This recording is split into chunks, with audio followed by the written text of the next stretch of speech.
Hi, this is Katie Weeks, your independent Stampin' Up! Demonstrator, and today I'm joining the Inspiration Collaboration Design team.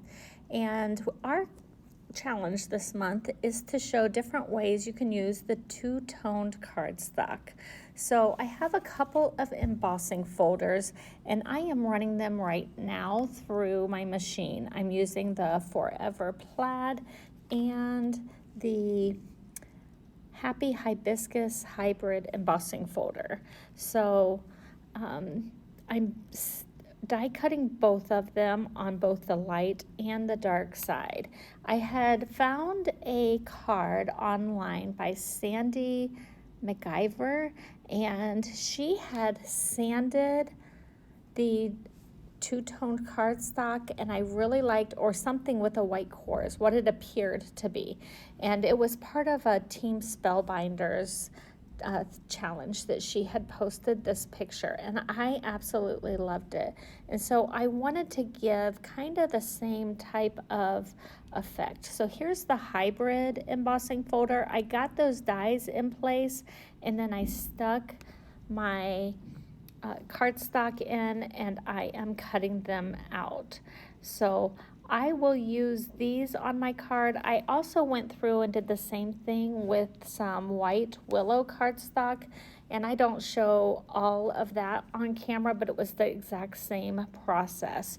And I will use the scraps from these pieces, that outer part, just to practice some of my sanding techniques, and you'll see that in just a few minutes. So when I'm going through, these are the 3D really thick embossing folders, so I'm just using that gray plate with my platform. That's all you need for the 3D embossing folders. And getting those dies in the right place before you run it through is critical. So you want to make sure that you are cutting exactly where it needs to be. So lining it up and then sliding your paper in is pretty important. And now I'm just using some of the small dies to cut some, I believe it's Old Olive maybe, cardstock, and some Poppy Parade as well, just like the other ones were in Poppy Parade. So I'm cutting those little flowers and leaves, and you see I have a whole mess of things here. Now I went and dug out from my nail files 3 different things. So this one is just kind of a buffer, and I was practicing to see what that would give me. And then I have this little file, and the files have 2 different grits on the 2 different sides. So I just kind of went through to see what I liked from those, and then I had this larger one. Again, it had 2 different grits depending on the sides. And I really liked the finer grit on this larger file.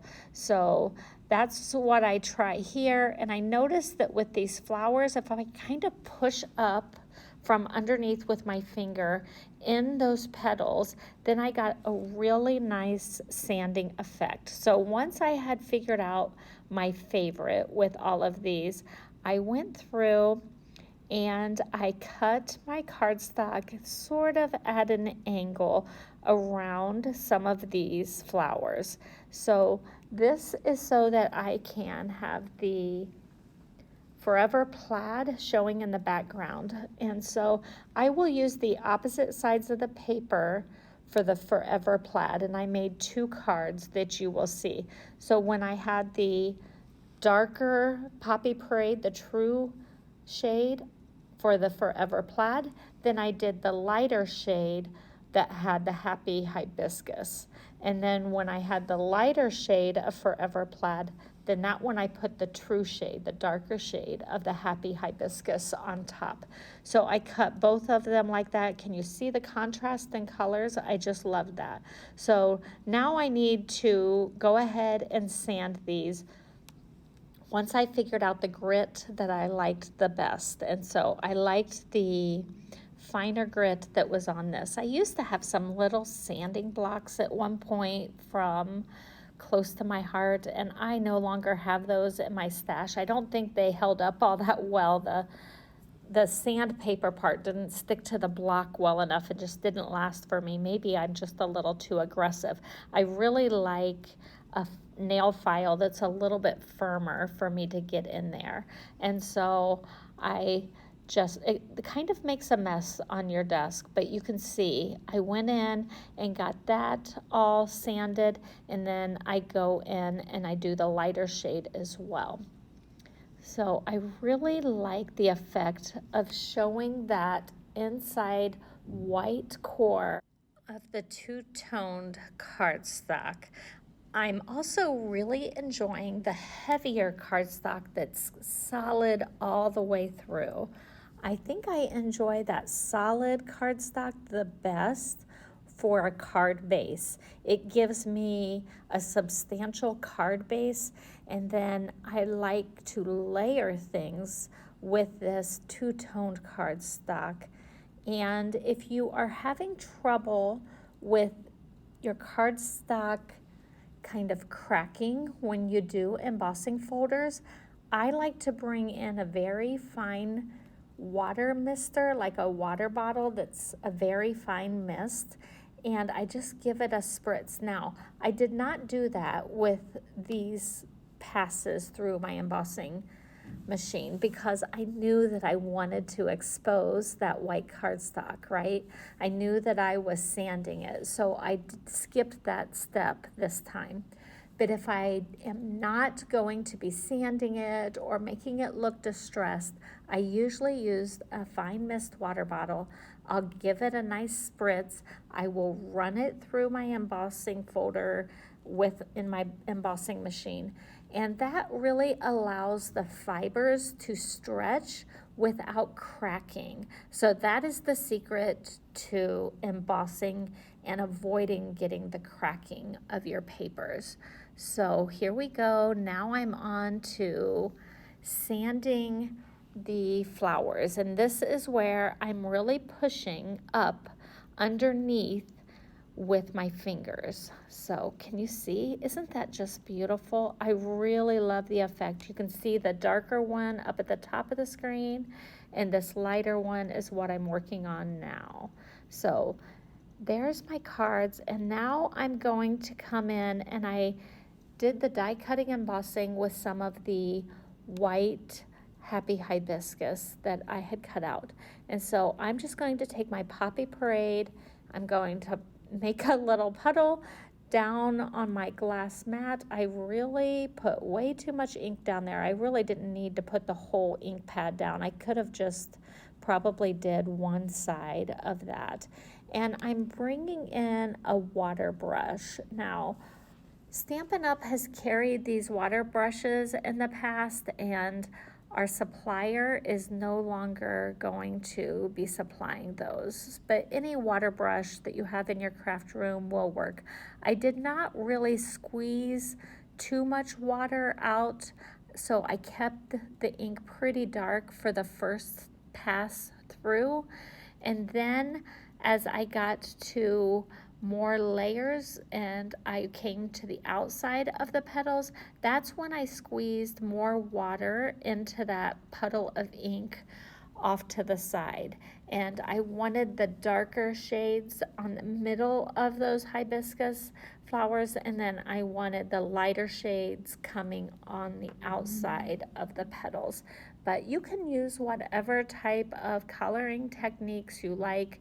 I just played with this one for the first card. And I do enjoy watercoloring, and I just enjoy, it's almost like therapeutic, right? And you can't really make too many mistakes, and every single flower turned out different. So I really like that about it. Now, I did not do the very center of the hibiscus, and I think, is it a stamen that comes out of the middle? I did not color that part. You'll see why in just a few minutes. So I did that for 3 flowers for one of the cards. You can see them there. And now I'm bringing in 3 other flowers, and for these I'm going to use my Poppy Parade Stampin' Blend markers, and I am starting with the fine tip of the darkest Poppy Parade marker, and I'm just doing kind of a flicking motion out from the center of each of the flowers. And then I'm going to come in with a fine tip of the lighter shade of my Poppy Parade Stampin' Blend marker. And I'm going to flick again, and I'm going to try to make this come out even further. Again, as I work out further on the flower, I want it to get lighter. And so I went around and did that. And I think these were actually my favorite flowers after I finished. Each flower is different though, and I thought this was pretty fun too. And again, I did not do the very center part that comes out of the middle of the hibiscus, the stamen, or I'm going to do something else with that. So I went through and I did this on all 3 flowers. And for that smallest flower, you don't have, it's not the center, it's kind of from the one side is the center of the flower that you work out from. So you can probably see that on the flower that's sitting up top.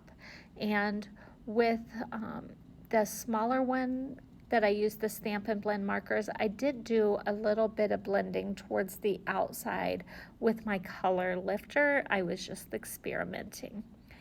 Now here I am coming in with a marker from my stash. It is the Spectrum Noir metallic paint marker, and it happens to be the molten copper, and I just love this. And it gives it a metallic look. It gives it a nice contrast of color, and I am just dot, dot, dot, dot, dot all over in the middle of what comes out of that flower. So I draw the line that comes out. I don't know my flower parts, to be honest. I think that's the stamen, and is something the pistil? I don't know. It's been a long time since I've had science classes. Now I'm taking my wet adhesive. I have some of my mono glue inside of a very fine tip applicator, and I am just gluing down the background, and then I will also glue down the opposite color with the Happy Hibiscus.